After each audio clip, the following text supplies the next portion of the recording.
Ya, acayip.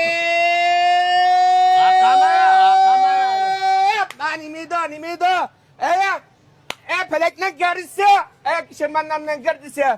Tamaklarının sergisi, polosuyla martsı. Ya. Mana, acayip. Şaleyla. Ayten akşana senin buldu. Nerede bu kavan boğitiyim? Acıda, bulanmayı raşıda. Demlerçiğinde şaka pul toşkan zerke maka göp. İşte birinin arasına tütte pitimatı katlaptırıp sınavya sıkmak ya çayımlar. Mina kemit kem kegen çağda vas. Yendike özür başlıkça dedi. Tamak iştike bir bahane bolsa. Mina yakşı iştike bir şahane deptike. Geldik ette cahannon işe bir erkek bir kişi. Aşı erkek bulmasa kandakla mezlip kişi.